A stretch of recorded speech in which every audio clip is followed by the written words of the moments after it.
Let's start from my introduction and then we jump into that resume evaluation and then the technical round as per the client requirement or okay. So myself Shailesh Kumar, okay, and more than 16 experience as a DBA and I am looking at database MySQL, SQL, Postgres and little bit on Sybase, right? So let's just start our introduction and then we jump into the resume evaluation and all. Thank you. Okay, sure. My name is Kumar Sanni. I Mm-hmm. have overall 9 years of experience in database field. Mm-hmm. So I have completed my BTech in 2016 from computer science engineering and then Mm-hmm. working as a DBA only. So Mm-hmm. my primary skill is PostgreSQL and overall experience in PostgreSQL is same. Mm-hmm. So beside PostgreSQL in my past, I have worked with other database technologies like SQL Server and MySQL also. Okay. On cloud part, I have worked with GCP Cloud SQL and AWS RDS both. Mm-hmm. So primarily, I have been working here Sopra Steria as a lead database administrator from around 3 years. So as a lead PostgreSQL DBA, I am leading two projects here. I'm part of shared services, DU shared services, where we are leading two projects. So primarily Servier Pharmaceutical and Qualys Infrastructure, Qualys Transportation. Mm-hmm. So we are managing more than 300 servers, and my two teams are of size 17 people in Servier and 13 people in Keolis. So Mm-hmm. primarily, as my role and responsibility in current role involves, we have L2 DBS and L1 DBS. So they are primarily taking care of incidents. So I am working as a SME. So whenever there is an issue, I need to take care of that. Beside that, P1 and P2 calls, these are the things that we need to jump and resolve within the defined SLA. Any client requirement or any change that is happening, that stuff I need to take care of. On the technical parts, I have expertise in PostgreSQL, deep Mm-hmm. dive expertise in PostgreSQL. AWS RDS is also that I am working on, although we don't have too much servers, but we have some instances on RDS. In past, I have worked with the company UKG, where WFD was the product of UKG, and at that time, I was a part of team where we were managing more than 6,000 servers hosted on GCP Cloud SQL, GCP VM, and I have idea about the PostgreSQL architecture, replication, how replication works, upgrades, and this kind of things that we take care of on a day-to-day basis. For also for new servers, we make sure that the server is under the best practices, database security is up to date, and the monitorings and all are configured properly. So these are the things that primarily I work upon and day to day get involved in this part of this type of things. Okay, thank you. So you are managing more than 300 Postgres instances or databases.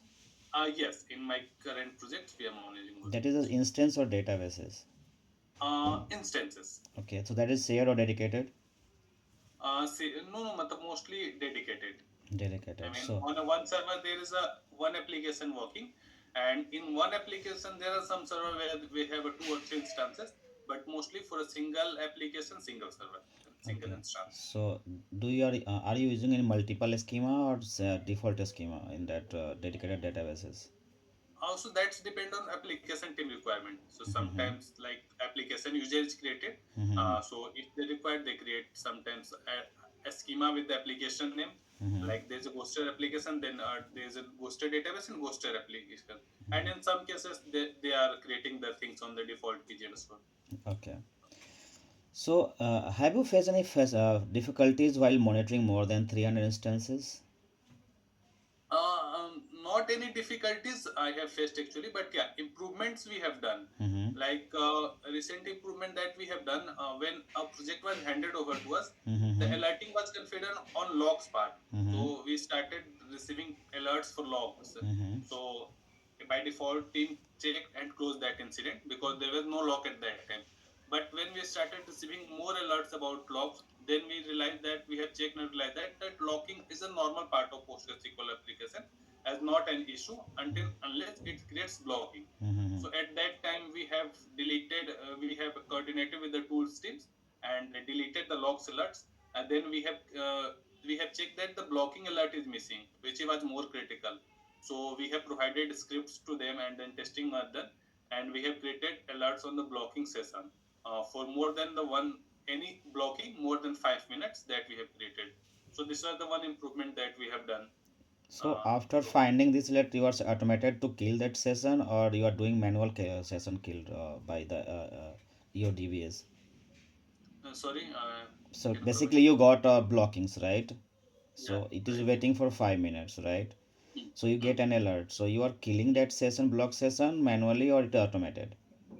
No, no, we are not killing that block session Hmm. since blocking can be linked with the different perspective, and mostly we need to coordinate with the application team first. So whenever there is a blocking, we check at our level that what is this blocking? Is it select or update or insert?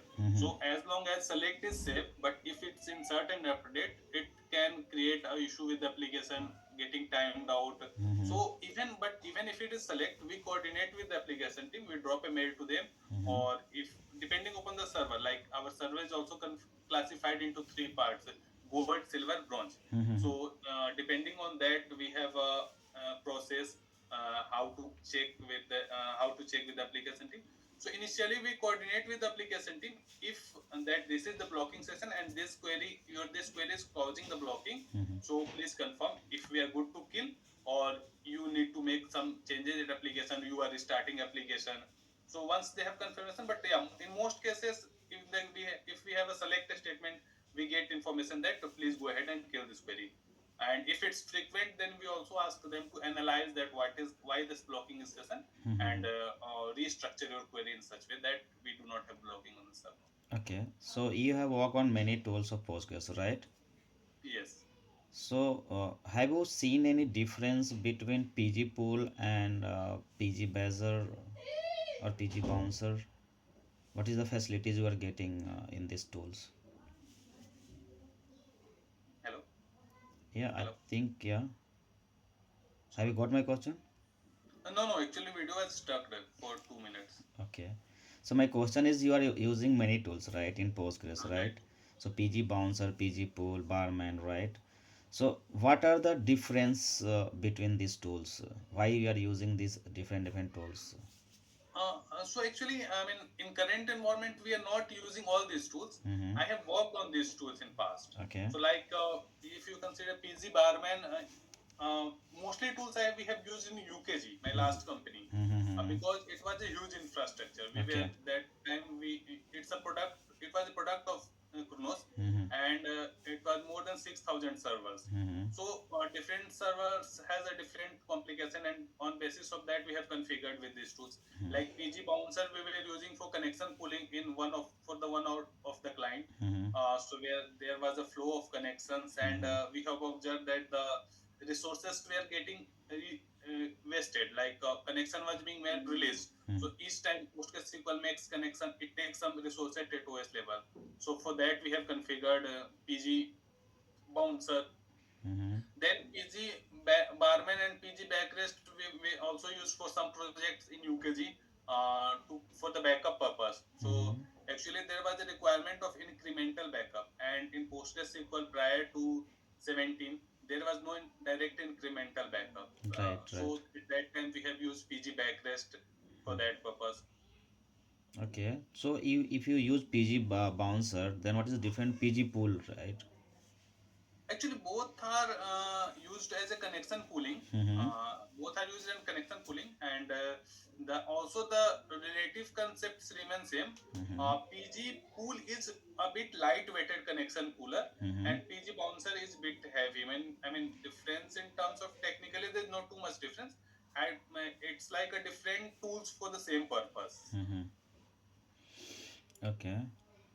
So what are the extension you are enabled in your environment, in current environment? PG So extensions. Mm-hmm. in current environment, I mean extensions. So I mean, we have used with the some of extensions that we have worked upon. Mm-hmm. I don't remember Mm-hmm. one or two. Okay. So Uh, Actually, currently I'm out of things because Yes, yes, that okay, okay. many days happened. So That okay. So you have set an alert for the blockings, right? So have you enabled any extension to capturing these blockings or any system catalog you are using to check that blockings and deadlocks or blockings? Yeah. no, so actually in our infrastructure, what we are doing is Mm-hmm. we have a tool, Centrion tool. Okay. It's a tool of Prestige only. Mm-hmm. Its tool by default tool stream configure the servers. Mm-hmm. Okay, and there are some default template. So like default template to capture the start of PostgreSQL, stop the PostgreSQL. So these alerts are configured directly once you configure these servers, and they enable that. Mm-hmm. And there then comes in case of blocking, there was no default template. So we have created a script, SQL script simply, and then that provided the SQL script to the tools team. So they configure the alerts. This works in this way. But at the alternate level, we can also write shell scripts and schedule crons also. Mm-hmm. So So basically, any it is different tools is just using a backend TSQL, right? Every tool has some same like same tables and view they are using, right? A catalogs. sorry. So the third party tools is also using the system catalog to fetching the data from the databases, Yes, right? right. So yeah, they are using system table like PGS stats or table, PG user or table. So I mean, in every database, you have the system tables with which we gather the informations, Mm-hmm. and any alerting is configured on base of that. Mm-hmm. Okay. So have you worked on creating new environment, new project requirement? Have you Uh, experience on that?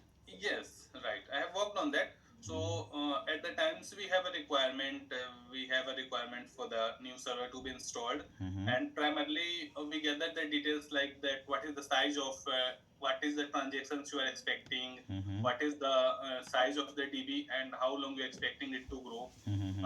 So on the basis of that, we create environments like on the versions, and also that how it will be like if it is a dev environment, prod or test environment, Mm-hmm. what is the ability they're expecting, like they need a replication over server or the standalone servers also. So yeah, these are the part of work whenever, I mean, it's part of commissioning and decommissioning is happening in our environment. So we work through that. It basically happens through change requests in our environment. Okay. So can you explain in place upgrade or parallel upgrade or side by side upgrade? Yes. In their upgrades are sort in place upgrades define an environment like when you are getting a downtime Mm-hmm. and you are upgrading the servers, Mm-hmm. either on the same, mostly on the same instances, Mm-hmm. and in mostly we are using PG upgrade for that part, PG upgrade in PostgreSQL. So that is in place upgrade, and side by side or parallel upgrades occurs where you have a very limited downtime Mm-hmm. and you want the environment to be upgraded. So in that cases, mostly a parallel server is created and data is captured or migrated to the parallel server using some mechanism like logical replication, or in cloud we have also DMS options. I have Mm-hmm. not worked on the DMS, but yeah, logical replications. So once your data or replication legs reaches to zero, Mm-hmm. then you define a cutover time, particular cutover time for 10-15 minutes, Mm-hmm. and then the new the application points to the new or upgraded DB. Mm-hmm. So let's have one scenario. We have a 10.5 version Postgres, right? We have a database size of more than 2 TB, right? And we Okay. have to do a data refresh, right? Data refresh. So Okay. what is your plan of action for this? By data refresh, you mean like you have another environment where the current data needs to be refreshed, right? Yep, yep. Let's say we have a QA and development environment, okay? Okay. Yeah, and you are the backup of the production databases. Okay. Okay. So to refresh database of production to QA, like Mm-hmm. your database size is in TB, Mm-hmm. uh, we have two or three methods. We have two methods primarily. What Mm-hmm. I can think of. First is simply both will be involved backup and restore. Mm-hmm. So first we'll be using dump. Mm-hmm. So we can take PG dump from the Mm-hmm. productions, Okay. and we can restore that. But Mm-hmm. PG dump of a 2 TB database will take time, Okay. uh, because so on that cases we can plan alternatively for the code backup or the base backup. Mm-hmm. So we can simply we can have the same version installed on the QA, like 13, like 10 is here, then the same version can be installed on QA 10. Mm-hmm. We can take code backup of base backup Mm-hmm. from the our production, and we can simply copy this file to the QA. Alternatively, if you have a connectivity between both servers, you can directly take base backup from the your QA environment, defining -h host, where Mm-hmm. -h will point to the production environment. Mm-hmm. So it will how much it will reduce the time from PG dump to base backup in So diff. PG dump is going to take time. I think PG dump is definitely going to take time for around backup and restore both is going to take around 5 to 6 hours. Mm-hmm. But PG backup will be quite light. I think 30 minutes, 35 minutes is enough for that, Okay. because it is a file level backup. It's just a copying of files from one place to another place. Okay. So let's client is recommending we are going for PG dump, right? Not for base backup. So is Uh, any parameter set or any configuration file changes required to take a PG dump and reduce the time? yes, so we can zip that files. Mm-hmm. So we can create in the .zz format. Mm-hmm. But time, I think space is definitely will be reduced. But for time parameters, I think dump will take its time. Don't think so. It will be reduced. Alternatively, if we have some limitations of time, then we can restore the structure and Mm-hmm. logically transfer the data also, creating Okay. the concept of publication and subscription. Okay. So can we increase the thread number of threads while taking backup? PG dump backup. Yes, we can increase the number of threads. Okay. I think we can enable parallelism. Mm-hmm. uh, Max parallel worker we can configure. Mm-hmm. So if you have a CPU, then we can have a reduced time. So where we can change this parameter in pgconfig file or in the Yes, in command line? PostgreSQL.conf file. Okay. So pg.conf, right? So what are the different type of configuration file in Postgres? So in PostgreSQL, we have mainly two configuration file. Mm-hmm. One is PostgreSQL.conf, Mm-hmm. and then second is pg pghba Mm-hmm. underscore dot pg underscore hba dot conf. Mm-hmm. So PostgreSQL.conf is the main configuration file. Mm-hmm. Basically, everything related to database configuration is managed in PostgreSQL.conf file, Okay. like you said, buffer, wall buffer, archival, everything. Mm-hmm. And then we have a pg underscore hba.conf that is basically host based authentication. Mm-hmm. So PostgreSQL ensures your security at host based level also, like once you have created a user, Mm-hmm. and so a user creation simply cannot guarantee that client can access that. You need to make its entry in pghba.conf also, Mm-hmm. defining where which IP you are allowing and what are the authentication types. Okay. So that for that purpose we are using that. Mm-hmm. Also there is one PostgreSQL.auto.conf.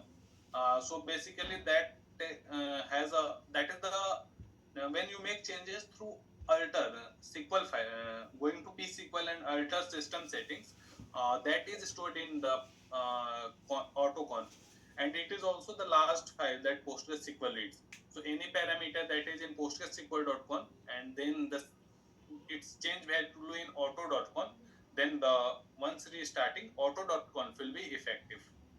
Okay. So in pghba file, right? So Yes. what are the trust mode basically, right? Security mode, that is trusted MD5 and any others, and what is the difference between these modes basically? So yeah, we have some authentication modes in PGHP.5, Mm-hmm. and mainly is the trust, MD5, ident, and peer. Mm-hmm. So trust, when you set it to trust, it is a kind of password less authentication, Mm-hmm. and generally super user have this privilege, like you have configured PostgreSQL, Mm-hmm. uh, and as a DBA, I am going switching to the root and then switching to the Postgres. Mm-hmm. So there, if I have configured Postgres as a trust, so it will not ask for the password of the Postgres. Mm-hmm. Then for the MD5 authentication, again you will have the password. Mm-hmm. You will need to provide the password. So generally, applications user that you are creating is created through the MD5 method. Trust is definitely not recommended way because it have a security issues. And then you have peer authentication, peer and ident authentication. So these are basically authenticated at OS level. Okay. Like suppose I have created a user XYZ, Mm-hmm. then if Linux has user XYZ, he have logged into XYZ, and so he can directly access that.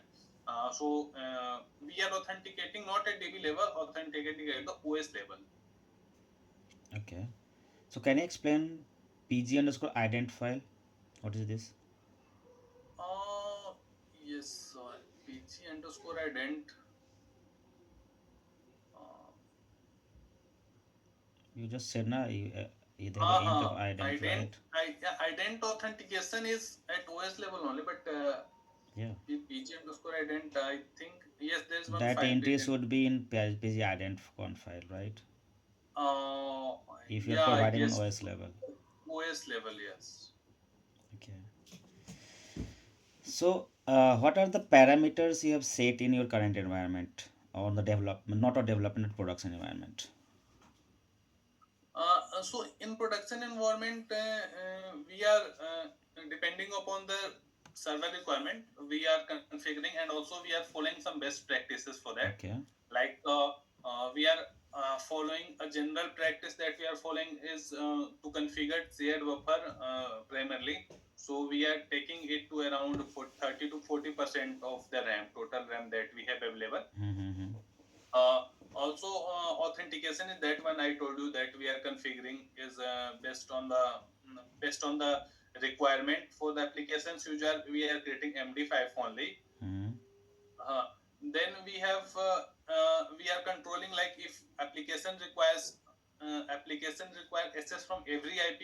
Then we are configuring PG.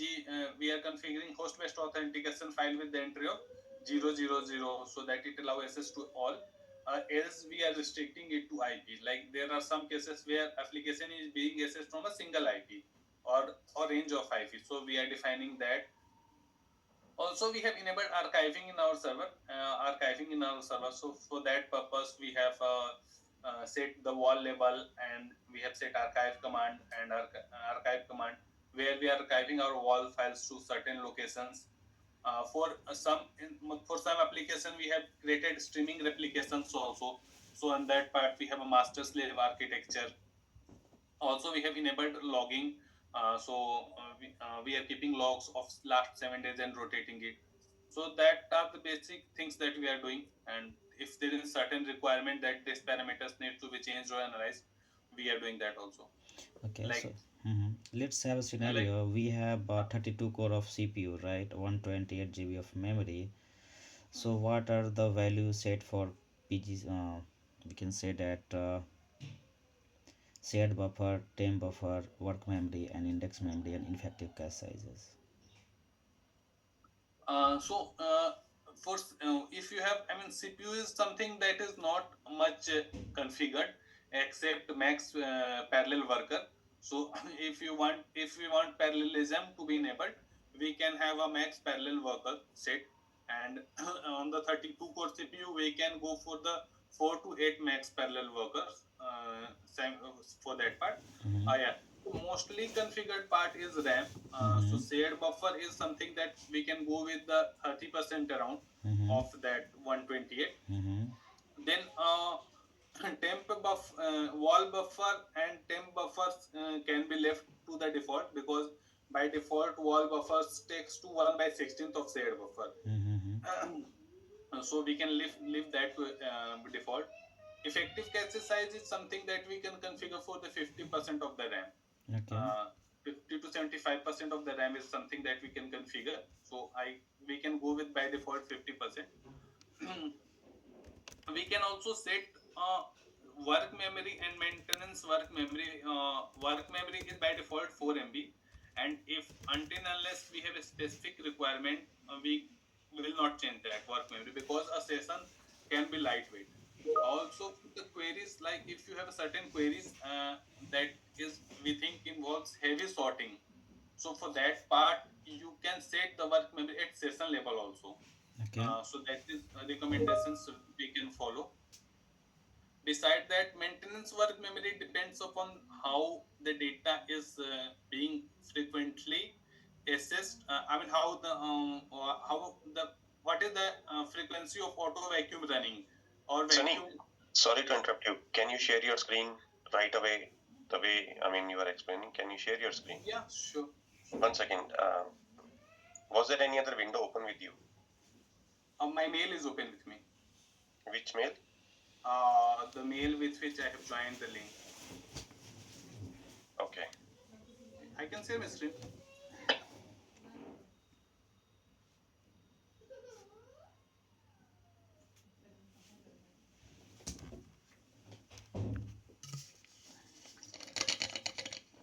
Let me know. It's okay. Is it okay now?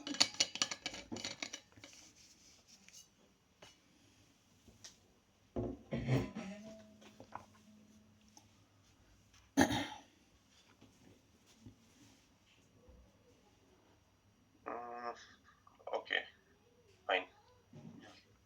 So yeah, I was saying maintenance work memory. So maintenance work memory depends upon the what is the how we expect our vacuum and auto vacuum to be intensive.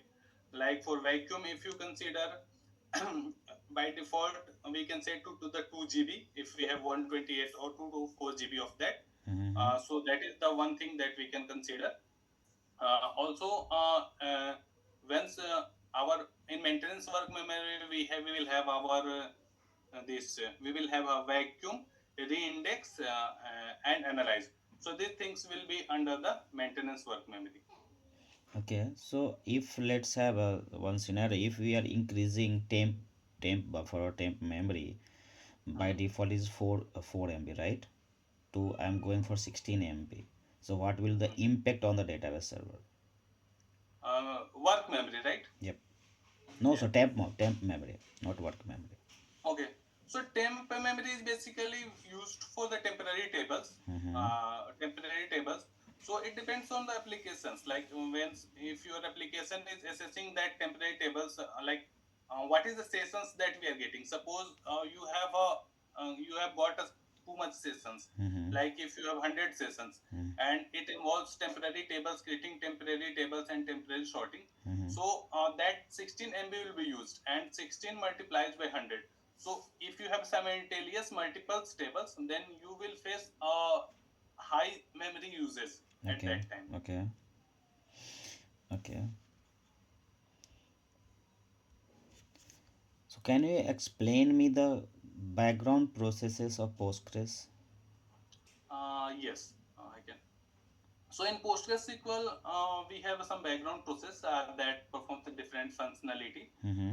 So when you start an instance, by default, Postmaster will be started, and Mm-hmm. that is the main process Mm-hmm. that runs. Mm-hmm. So it initializes the other process, background processes for that part. Mm-hmm. So then we have some other background processes performing certain answers. Then first is that I have already explained auto vacuum. So Mm-hmm. auto vacuums runs and perform vacuuming and analyze Mm-hmm. depending upon the we have configured in the PostgreSQL.conf. So Mm-hmm. it basically multiplies uses some formula that involves a scale factor into number of tuples plus Mm-hmm. the basic threshold that we said. Mm-hmm. It finds the candidate tables and run vacuuming and analyze on that part. Then we have logger. Logger writes the error message to the log file. Then we have a background writer. Background writer, uh, background writer continuously runs and keep writing dirty pages to the physical file. So Mm-hmm. dirty pages are basically the changes that we have made and gets committed. Mm-hmm. So background writer keeps writing that to the physical files, that is called data files in PostgreSQL. Okay. Then we have a check pointer. So check pointer also do the same things what background writer do, but when check pointer occurs at check pointer interval time set in PostgreSQL.conf, it flushes the entire dirty buffer to the hard physical files and Mm-hmm. hardens the data there. Also, it captures the wall record changes Mm-hmm. that is necessary to reconstruct the database during PITR purpose. So it basically captures that change also. That is the work of the check pointer. And then we have a stats collector. The stats collector collects the stats on basis of analyze that we are running, and it keeps on the table PostgreSQL PG stats. PG stats or table, something like that. I don't remember exact name, and that is also used by auto vacuum to find the candidate table, the information from their table. So yeah, these are the background process that runs in PostgreSQL. Okay. So can you explain me that MBCC? What is the MBCC in Postgres? Yes. So MVCC means for multi-version concurrency control. Mm-hmm. MVCC is basically a concurrency control mechanism in PostgreSQL that allows multiple version of the same record, Mm-hmm. multiple version of the same record. So the concept behind MVCC architecture is that readers don't block write and writers don't block read. So when a user runs a query, it creates a snapshot of data at that particular interval of time. Mm-hmm. So even user once a user A is using that records, and so it's created that snapshot. So when user B is making some changes and updated changes, but user A is still in session 1, so it will still see the same records of that due to multiple version of concurrency control. So same record is maintained in multiple versions. So that the concept is that when even when a record is deleted, it is not actually deleted, it is just marked as deleted. So it has its xmin and xmax concept that internally it uses to make sure which row is visible to the user. So this is concept of MVCC, and also due to MVCC architecture, it has a dead tuples created. So in PostgreSQL, you have a dead tuples concept, like you are deleting 100,000 records, but still it is marked as deleted, and we need to run vacuum and vacuum full for that purpose. Okay. So let's another question on indexing part. How does Postgres handle indexing and what are different type of indexes in Postgres? Okay, so indexing concept in PostgreSQL remains same to the any database. Is index is a pointer to the data in table, and that is basically created so that when you have a bunch of records or heavy records, instead of sequential scans, you query optimizer can use index scan. So it is basically used for the faster retrieval of data. Mm-hmm. In PostgreSQL, we have a three or four type of index, but the primarily that is used is a B-tree index. It Mm-hmm. is the default index that is created. So B-tree index works for the operation greater than, less than, equal to, not equal to. So these are conditions that it works on in PostgreSQL. Then we have also some other type of index. We have a hash index that is created on the hash value. Hash value means works primarily for the equal to functions. So there we can go with that. Then we have GIS and GIN index in PostgreSQL. So these are basically used for the purpose of when you have a geometrical value, Mm-hmm. like for the records of latitude and longitude. So for that purpose we can go with, I think, generalized GIS index, I guess so. Okay. But primarily mainly we use B-tree index in PostgreSQL. Have you seen the Brin index? uh, no, I have heard of that. I have heard of that, not seen in production. Okay, so let's have one scenario. You got a call from that client, right? Application is very slow. So from where you start debugging that slowness and how can you resolve this? Okay, when we receive application is very slow, we can go with some steps. By default, we will also check with the client that from when application is slow and what is the application behavior they expecting. But yeah, at database level, we can go with some of the things that is first is I will check with the PG stat activity. So whether we can say that we have application queries in pipeline or not, like queries, how frequently queries is being executed. Okay, so like if you have a active query, so we can see that what is the active, uh, how queries being executed. I mean, like suppose client is expecting query to be executed in 1 minute, so we will monitor PG state activity that whether queries are being executed in 1 minute or not. Mm-hmm. So that is one thing we can check. Then I will check for the blocking sessions, that if you have any blocking session that is causing the application query to get slow. Also, if I see that there is a query is not being executed on timely fashion, Mm-hmm. then I will check the bloats on the table. Okay. If the table has too much of bloats, is that the one causing the slowness? Mm-hmm. So I can check for that part also. If there is a bloat, we can plan for the vacuum, or the table that is have bloats, so we can specifically vacuum that table also. Mm-hmm. Also, I will check with some of the parameters at database level also, like the shared buffer that I will check, because that is the caching happens from the shared buffer itself. Sometimes server has default shared buffer and not configured as per that, so we can tune that parameter also. I will also check. We can also check that other parameters like work memory, maintenance work memory. These parameters we will check. So on basis of that, we can get some findings. If still there is issue, we can try to log the query at the DB level. Log mean duration of the query we can set in PostgreSQL.conf. Once we have a SQL, then we can analyze the SQLs, like we can analyze the SQL that why it is slow. Query plan we can check with the explain, analyze buffer, where caching is happening from buffer or not. If the query is using the columns that is being used frequently is scoring query, is it have index or not? Like in the case of sequential scan also, we can have a query slowness. So these are the things that can analyze and will get something to troubleshoot. So let's have scenario. There is an index, but optimizer not using the right index. So what will you do? uh, there is index but optimizer is not using.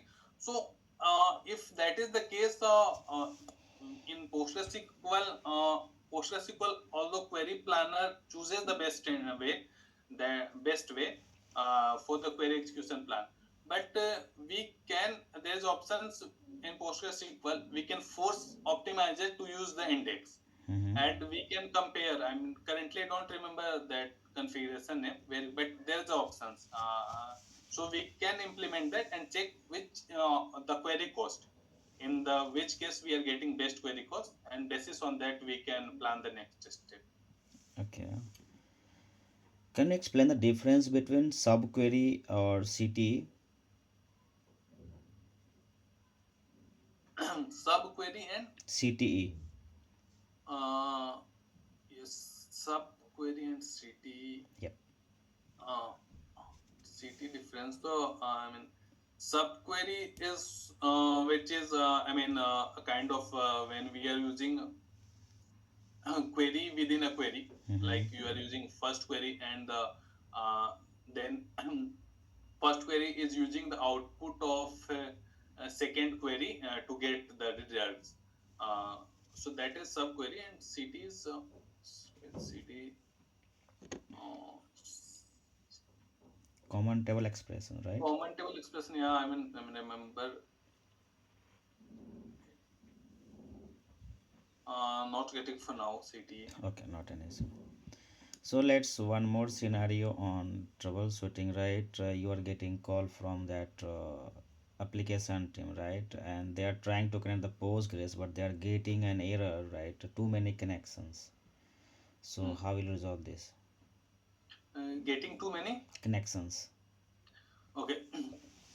So this error is related to the max configuration, max underscore connection parameter, Mm-hmm. and typically I have also faced this in production. Mm-hmm.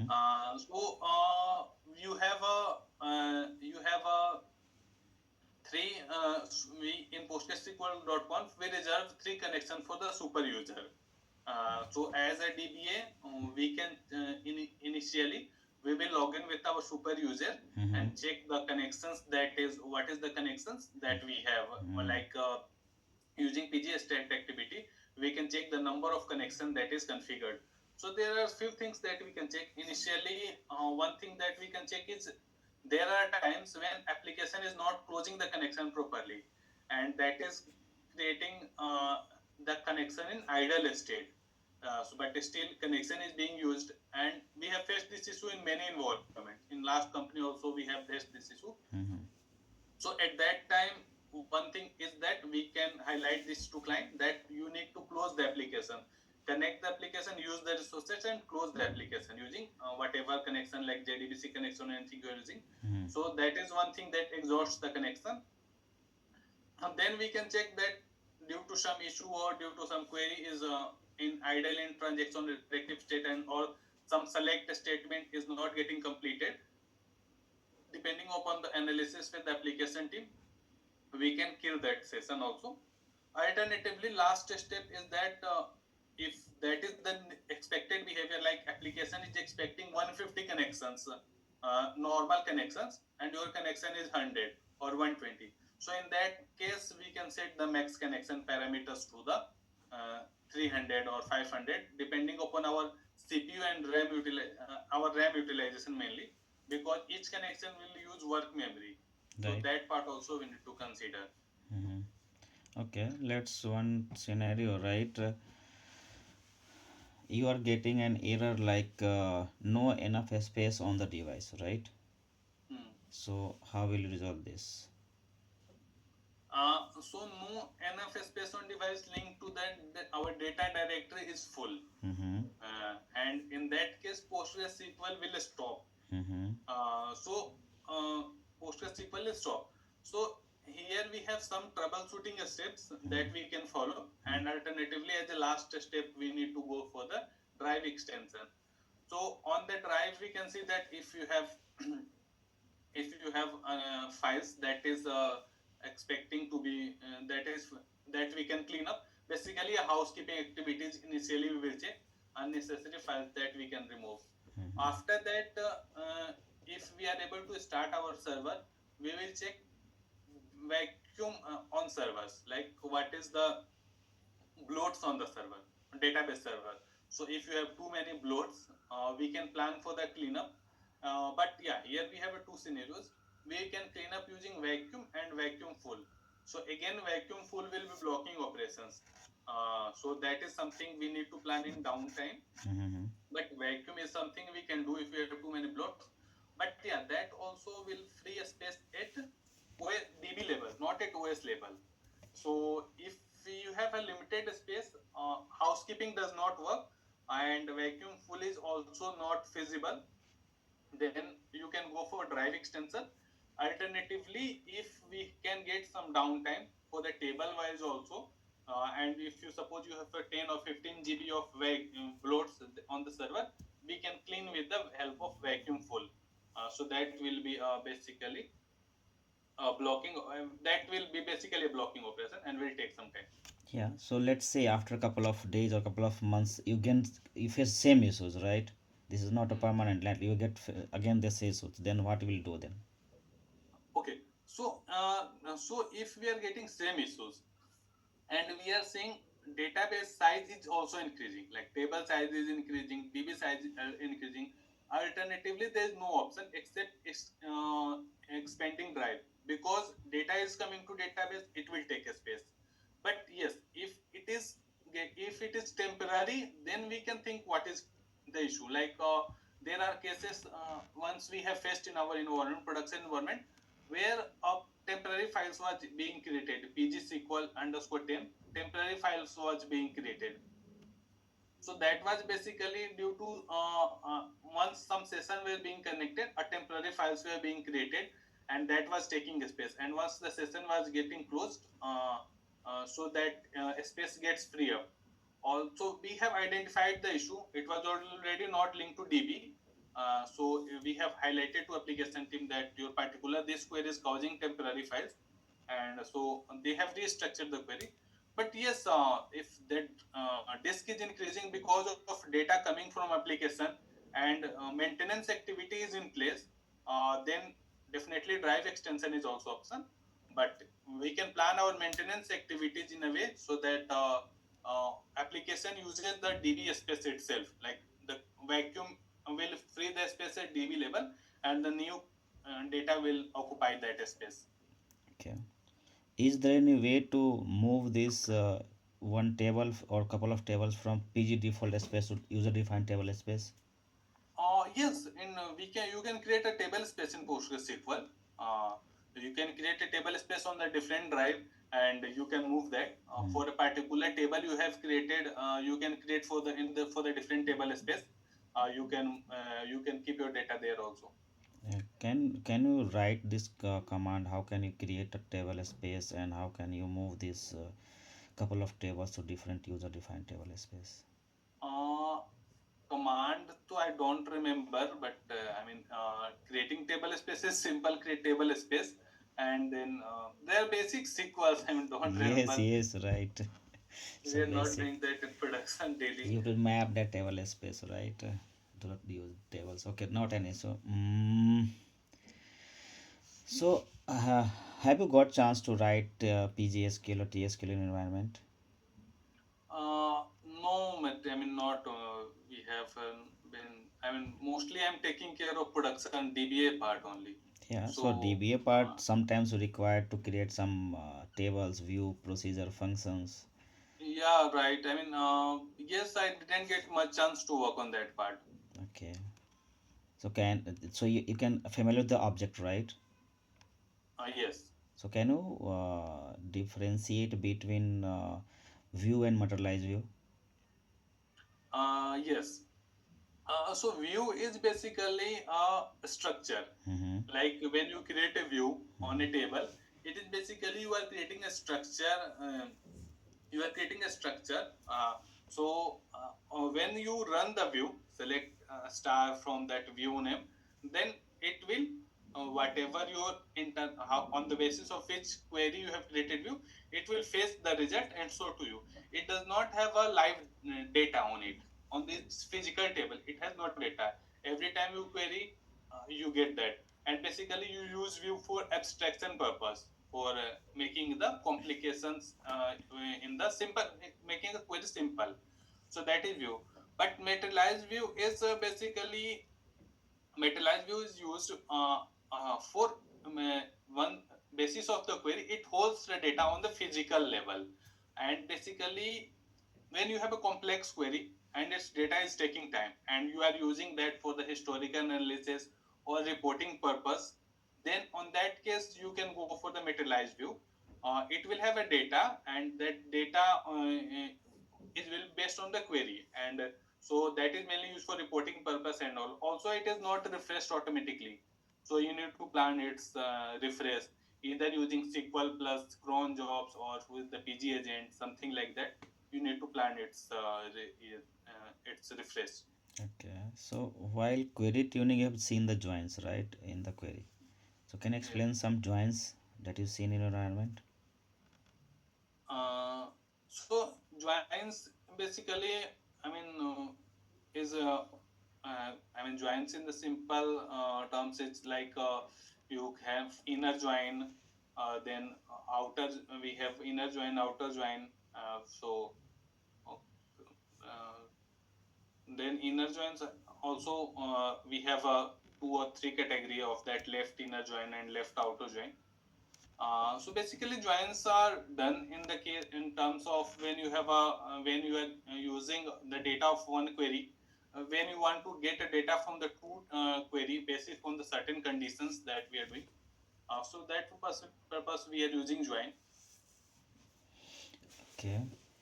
Can you explain the difference between delete data from the table and truncate data from the table?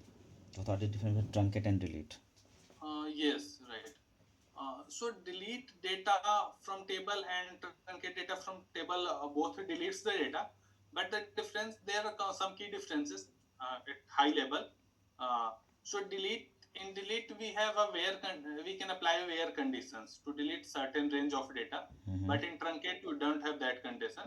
Also, you can delete all data also without any condition from delete and truncate, but still there will be some differences like PostgreSQL has MVCC architecture. Okay, so Mm-hmm. delete will log the things, but truncate will not log the things.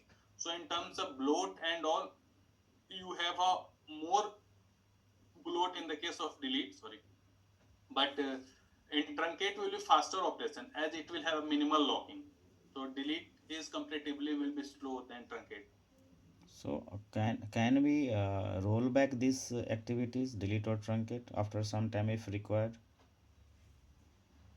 No, we cannot roll back directly, but you can, if you have a PITR configured, then we can reconstruct the data. But at DB level directly on the server, we don't have any option. If you are using Begin Tran, then we can do that.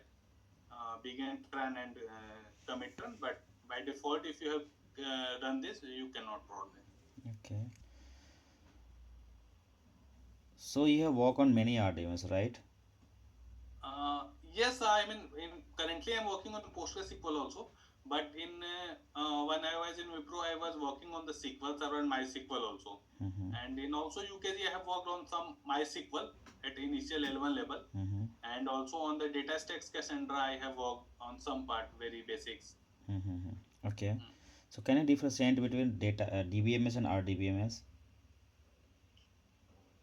DBMS and RDBMS. so yeah, I mean, this DBMS has a component. Mm-hmm. So DBMS refers to our management system database at high level, and it has a subcomponents like you have a RDBMS, then you have a NoSQL, and then you have a in-memory database. So RDBMS is one thing, and mostly the vendor like RDBMS is basically based on concept of I think there are some EF code 12 rules. So basically keeps the data in table structure and in a defined format. So in that is RDBMS, and it is following the concept of the mainly data consistency. The four properties that a DBMS must fulfill: Mm-hmm. ACID property Mm-hmm. to comply with the RDBMS, and alternatively we have other database, other like SQL Server or PostgreSQL, MySQL. This comes in RDBMS. Then we have a NoSQL. So NoSQLs in NoSQL we have MongoDB, then DataStax Cassandra. So basically they occupy with I think CAP theorem. CAP theorem. So they follow the at least follow the two properties of CAP theorem. And then we have an in-memory database. In-memory database is basically used mostly used in production on top of any RDBMS as a component like Redis or Redis. So basically that is used for extremely fast data you want to give, and data is stored in the memory only. Uh, uh, Okay. So yeah. what is Postgres? That is RDBMS or NoSQL or DBMS? So PostgreSQL is RDBMS. Okay. So I think Dipanshu have done from my side. Do you have any question? Yeah. Thank So, you. Sunny, Yeah. you are working with Sopra's Stadia in Noida, right? Right. But I mean, when the talent acquisition team checked with you, I don't know why they have mentioned your location as Bangalore. Are you shifting to Bangalore, or what is the situation? No. Actually, I was in Bangalore for Airbus project. Okay. So at that time, I have mentioned Airbus. I think maybe that have been captured from there. I haven't changed. So I was in Bangalore for 9 months. I was involved in the I was so there's Sopastry office in Bangalore also, and so I was part of Airbus. So there they have some requirements on the PostgreSQL tuning part and all. So for that I have been working that. But right now you're in